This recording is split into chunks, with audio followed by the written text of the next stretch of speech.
Math, simple interest and compound interest. Chapter 7. Simple interest, compound interest.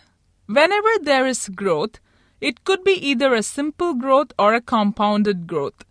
The concept of SI and CI are applicable to a lot of events in daily life. Before we get to look at all these possibilities, let us understand the basic definitions. Principal, denoted by P, if the value at the beginning of the period. Amount, denoted by A, is the final value of the principal after the applicable growth. Rate of interest, denoted by R, if the percentage growth of the principal for any single time period. Interest, denoted by I, is the amount by which a principal increases. Time period, denoted by T or N, is the time interval after which any growth interest is calculated. Simple interest, the principal grows at a constant rate in absolute terms.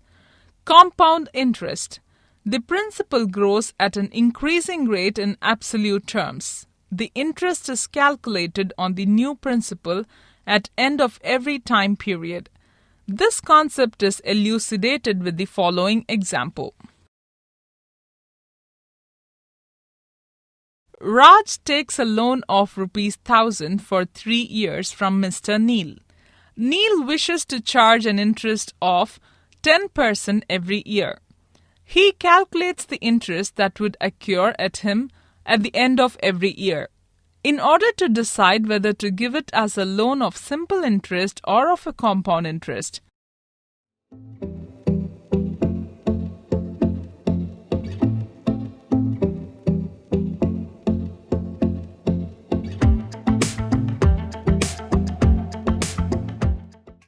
which option would Mr. Neil choose? Obviously the CI option. Mr. Neil has also made the following observations. The simple interest earned every year was constant and equal to ₹100, which is 10% of the principal. The principal in the case of SI is always the same at the end of every year. The principal of CI was increasingly constant.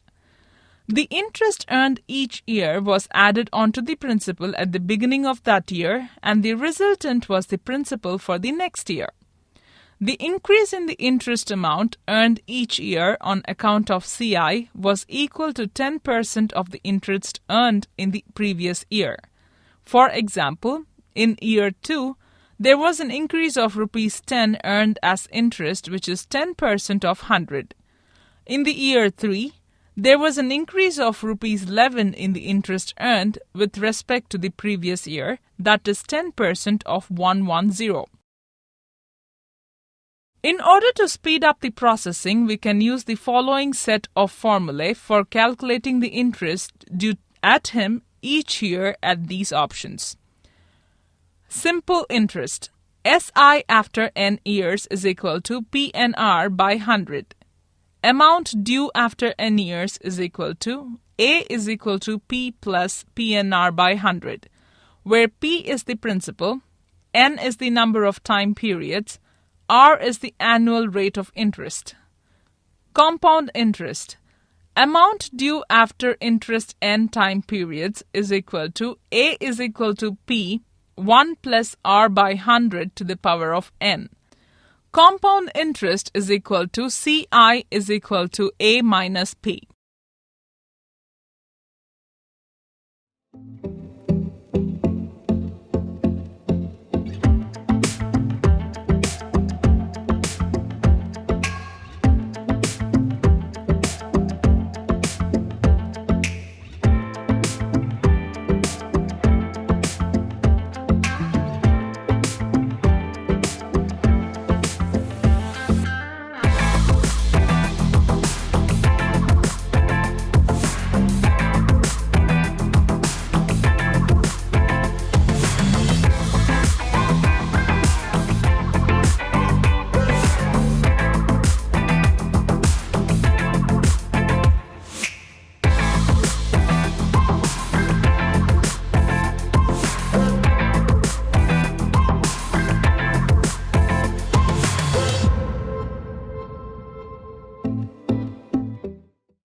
Averages. Chapter 8. Averages. Average is the mean value of a set of numbers or values. The applications of averages would be mainly in mixtures, solutions, and certain speed problems. Certain concepts of averages shall be applied in data interpretation as well. What is an average?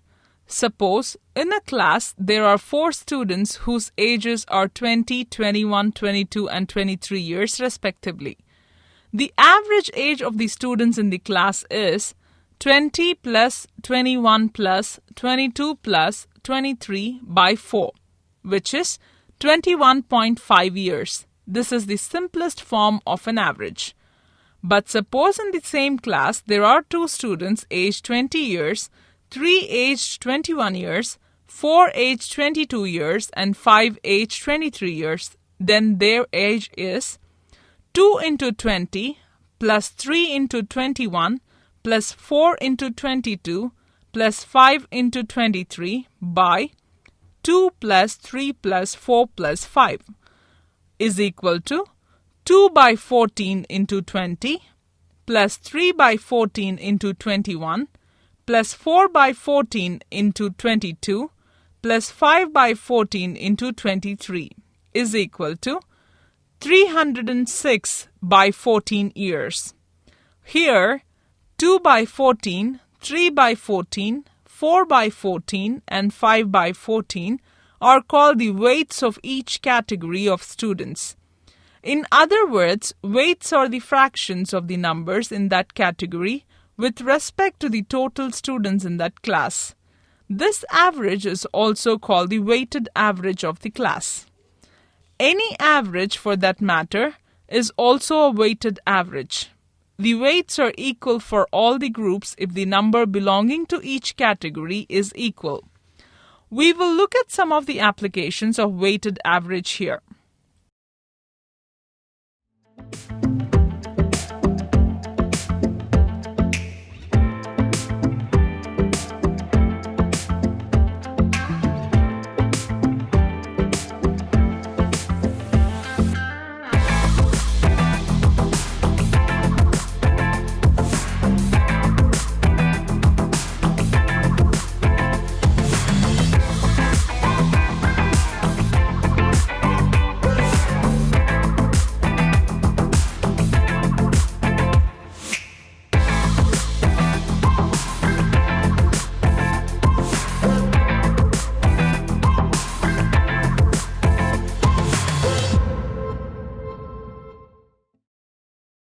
Profit, loss, and discount.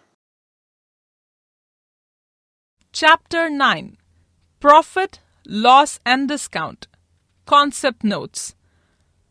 Cost price. CP of an item is the money incurred to purchase.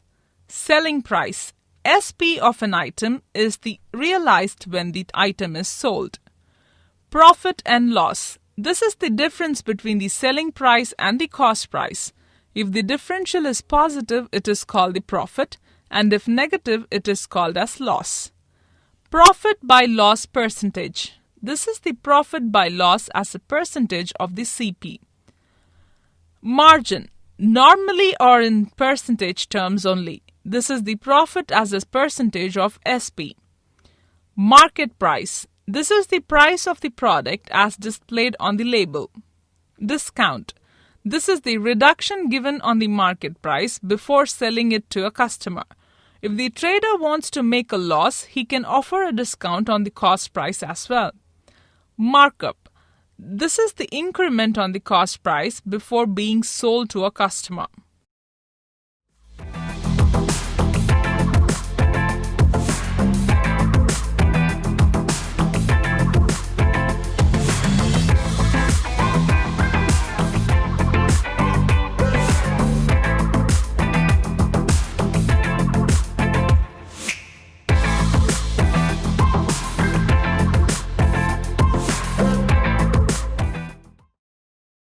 Ratio and proportions. Chapter 10. Ratio and Proportions. Concept Notes. Definition: if A and B are two quantities of the same kind, A by B is known as the ratio of A and B. The ratio between rupees 15 and rupees 25 is 15 by 25 is equal to 3 by 5 and is also represented as 3:5. Similarly, the ratio between 20 kgs and 50 kgs is 2:5. The ratio is defined for two values of same measures and units. Note: A is to B is equal to MA is to MB, which is equal to A by M is to B by M. M is not equal to 0. A is to B is not equal to B is to A, except when A is equal to B. Example: 5:6 is equal to 15:18, which is equal to 5m:6m.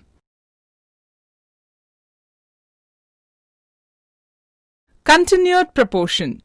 If A is to B is equal to B is to C, which is equal to C is to D, then A by B is equal to B by C, which is equal to C by D. A, B, C, D are said to be in a continued proportion. A, B, C, D are also in a geometric progression. Some results on ratios and proportion.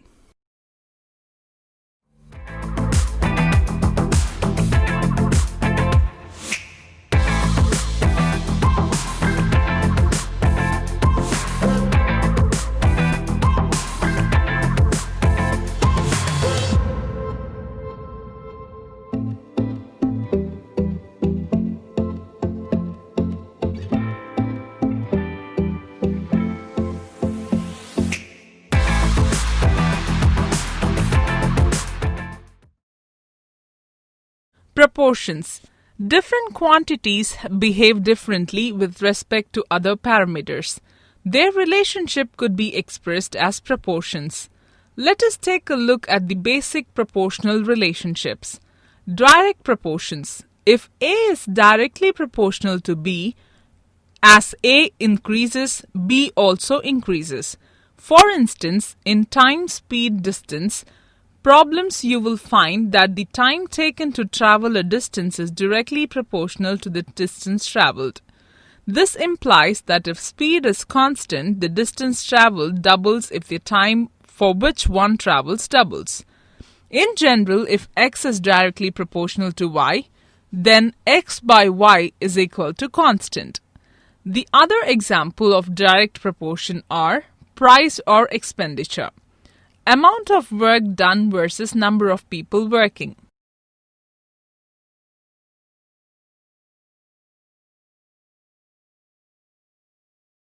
Inverse proportion. A is inversely proportional to B. If A increases, B decreases. For instance, if I'm traveling the same distance, the time taken reduces if the speed increases. Here, time and speed are inversely related.